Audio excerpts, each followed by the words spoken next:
If you are an English learner and you feel like your fluency and your English are not where you want them to be, then this episode is for you.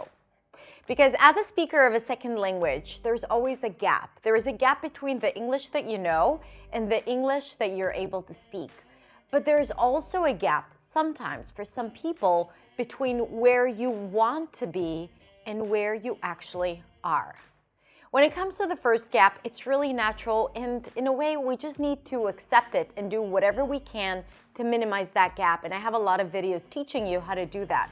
The reason why that happens, by the way, is because we are exposed to English a lot more in a passive way than in an active way. And this is why this gap is created. Also, when we actually use the language, there are a lot of other components that get in the way, like fear and lack of speaking practice, that will interfere with your ability to produce the language. As for the gap between where you were hoping to be and where you actually are, well, that we actually really need to talk about, because having this feeling is definitely not productive and is not motivating, and it's not going to get you excited about your English practice. You're just going to feel not good enough and as if this is not working for you, and you might even give up. And I want to break it down and show you why it's okay to feel like that, and also what you can do about it to improve and start minimizing that gap. First thing is expectations, because maybe your expectations were a little too high for what you were able to achieve or accomplish in this time in your life. As I'm recording this is the end of 2022. And maybe you look back at the beginning of the year and you look at your New Year's resolutions for 2022 and you say to yourself, well, I had a different plan for myself right now. And that could be discouraging and defeating. And I don't want you to go there. And I want you to ask yourself, maybe I had really, really high expectations about where I want to be in my fluency, but I didn't take into consideration that I'm going to give birth to a new baby, or I'm going to start a new job, or I'm going to relocate to a new country, or 110 other reasons why this was not possible for you. And maybe these were objectively just high expectations and almost impossible for a human being to accomplish within 1 year. Only you will know that, but this is an important question that I want you to ask yourself and try to be honest with yourself. Was it too much to ask of yourself to accomplish within 1 year, or based on where you are today? The second thing I want to talk about, and the second question you need to ask yourself, did you do the work? Maybe you had certain expectations, but you didn't build the necessary habits that allowed you to show up and practice your English daily. As you know, to be able to work on your second, third, or fourth language, a foreign language, and to be able to get fluent, you have to show up, you have to practice. Whether it's working on your pronunciation or speaking as much as possible, or understanding the knowledge gaps that you might have and learning the things that you need to learn to build that confidence and build that fluency. Maybe you did it sporadically, maybe you did it just at the beginning of the year and then you kind of left it and you felt like you were regressing or becoming rusty. It is all legit, but you cannot expect of yourself to be at a certain place without doing the work to get there. So that is another thing that I want you to be honest with yourself and ask yourself, was this me? Did I want to improve, but I didn't put in the work, or I didn't follow through with what I had said that I'm going to follow through? Maybe you didn't have the self-integrity to keep that promise and keep doing the things that you said that you're going to do. And this is such an important aspect of speaking a second language, being able to make a commitment to yourself to do the work and sticking with it. The third thing that could be the reason why you are not where you want to be is maybe you have done the work, maybe you did show up and you did practice, but maybe it wasn't effective. Maybe the work that you've done was not exactly what you needed, and that could be because you didn't know exactly what you needed.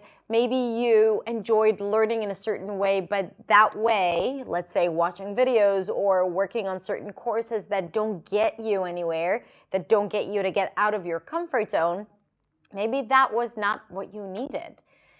You know, practicing and learning English is not supposed to be comfortable all the time. It's not supposed to be easy.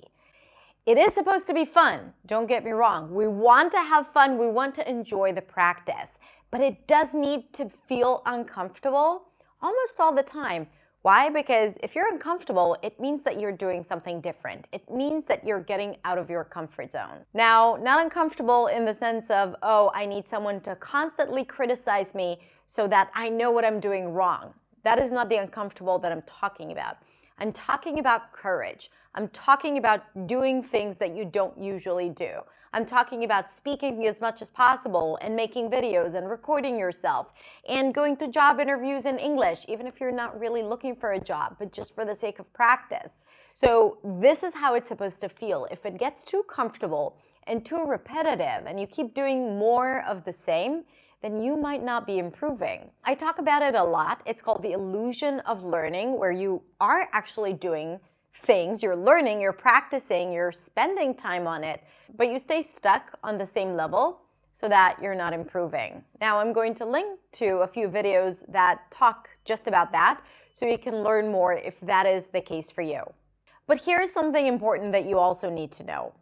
Sometimes we are stuck in a plateau, and it does not mean that it's a bad thing. It does not mean that we're not learning. So even if there is a gap and you feel like you're stuck, if you've been doing things that you know are helpful and you still cannot see an impact and a difference, know that there are times where you might feel stuck.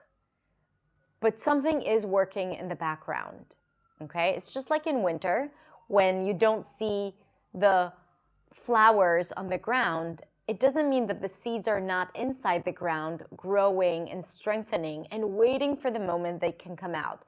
Same thing for you. We do have seasons in our English as well, and it's not always spring. So I also want you to acknowledge that when you are considering this question.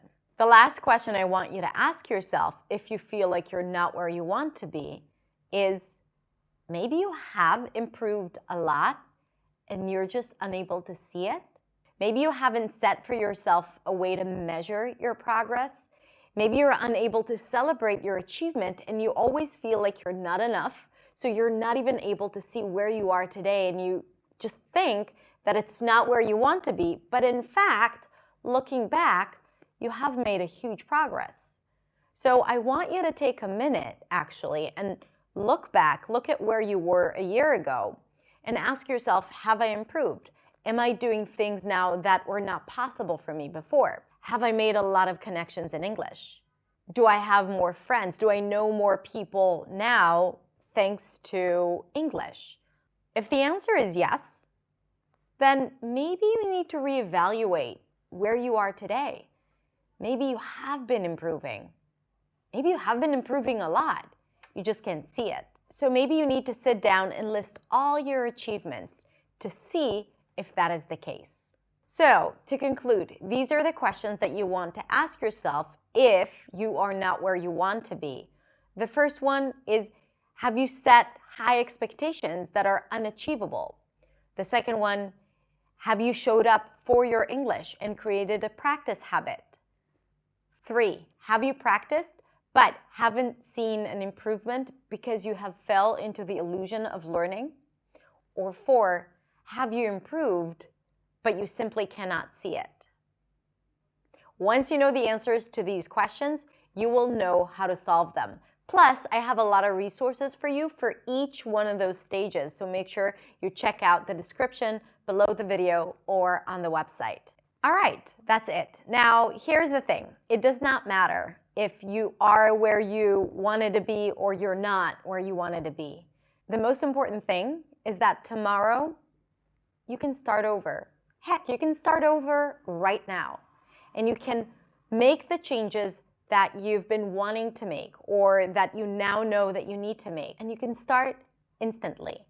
So it doesn't matter. Don't beat yourself up for what was. Just focus on what will be and what is right now. And you are here learning, which means that you're already on the right track. Now, I'm really curious to hear where you are at. Let me know if you are the person with the high expectations or the lack of practice or lack of effective practice, or maybe you are the one who cannot see their improvements and acknowledge their achievements. Let me know in the comments, and I'm really curious to see what is the type that is most common.